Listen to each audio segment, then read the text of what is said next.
Nanti di hari Kamis kita akan lawan Borussia Mönchengladbach. Nih, cara nyebutnya gini. Tadi gue googling dulu. Borussia Mönchengladbach. Tuh, Borussia Mönchengladbach.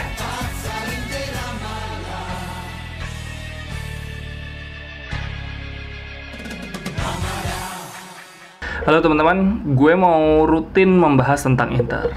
Cerewetin Inter, video ini gue namain Cerewetin Inter karena gue emang ingin membahas klub yang gue suka, yang gue tonton sejak gue kelas 4 SD. Kalau ada teman-teman di sini yang pengen ikutan ngobrol, bahas Inter, gue dengan senang hati ngajak. Ntar kita bisa lewat Zoom atau lewat telepon, ntar gue nelpon. Nanti di hari Kamis kita akan lawan Borussia Mönchengladbach. Nih, cara nyebutnya gini, tadi gue googling dulu. Borussia Mönchengladbach. Tuh, Borussia Mönchengladbach. Jadi hari Kamis nanti kita akan melakoni pertandingan perdana Liga Champions. Kita ada satu grup sama Madrid sama Shakhtar Donetsk juga.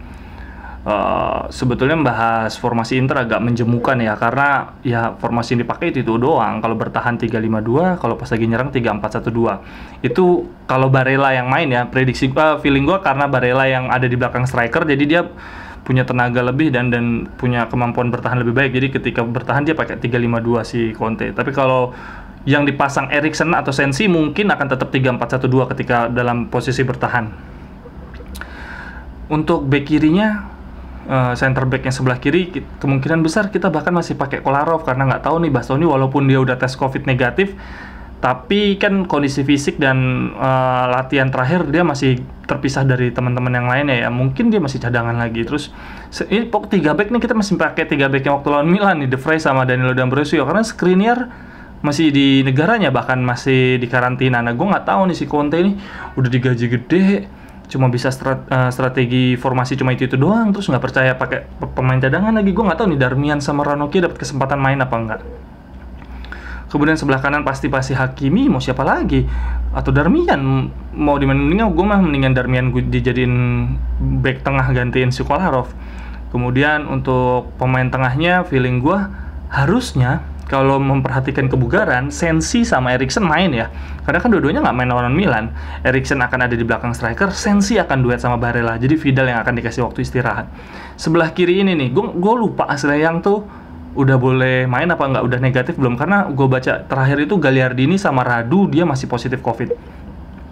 Berarti sebelah kiri ada kemungkinan masih Perisic lagi.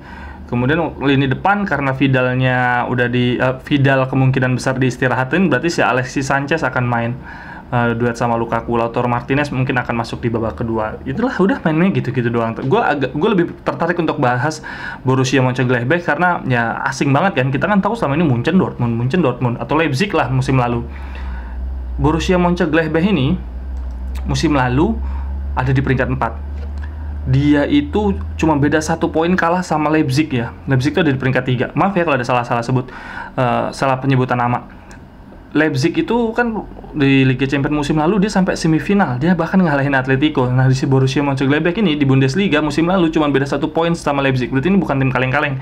Dia bahkan ada di atas Leverkusen, Hoffenheim dan gimana cara nyebutnya sama Wolfsburg.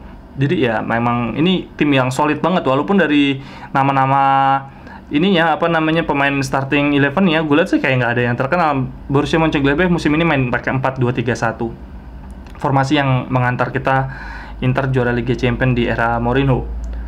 Pemain terbaik mereka sejauh ini dari yang gue lihat di WhoScored yaitu si Hofmann. Dia sudah cetak 1 gol 3 assist. Dia di Bundesliga musim ini menang dari 4 pertandingan, menang 1 kali, 2 kali seri, 1 kali kalah.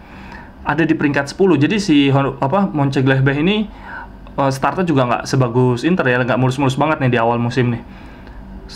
Secara mentalitas dan moral kita sama lah, lagi nggak bagus-bagus banget. Kemudian ada pemain lain yang sebetulnya andalan mereka namanya Denis Zakaria. Dia juga masih cedera. Ini kalau gue lihat-lihat ya, pemain-pemain mereka dari starting 11 mereka, kiper ada namanya Sommer. Bek kanannya Leiner, Ginter, Elvendi, Bensebaini. Ini semua ini yang gue tampilin ini dari WhoScored. Ini pemain musim lalu semua. Jadi mereka pasti solid banget, udah saling mengenal. Terus di statistik mereka musim lalu, pemain yang paling banyak mencetak gol itu ada Marcus Thuram yang left winger. Kemudian ada Alassane Plea, penyerang tengah mereka, 10 gol. Marcus Thuram juga 10 gol. Sama si ini playmaker mereka nih, Lars Stindl, 9 gol. Terus ada juga namanya Bril Embolo, dia 8 gol, tapi musim ini lebih banyak ada di cadangan, yang lebih banyak dimainin justru si Hofman. Dan Hofman malah sejauh ini 4 pertandingan dia yang paling bagus. Kalau dilihat-lihat gini berarti lini depan mereka justru yang paling bagus nih, solid dan nggak mengandalkan teknik skill individu salah satu pemain, mereka merata. Dan justru ini yang harus diwaspadai Inter. Ingat ya, waktu lawan Sevilla kita secara kualitas individu di atas Sevilla, kualitas head to head pemain antar lini, tapi ternyata soliditas Sevilla mengalahkan kita. Ini yang harus diwaspadai. Oke deh, segitu dulu, sampai jumpa di Cerewetin Inter selanjutnya. Bye bye.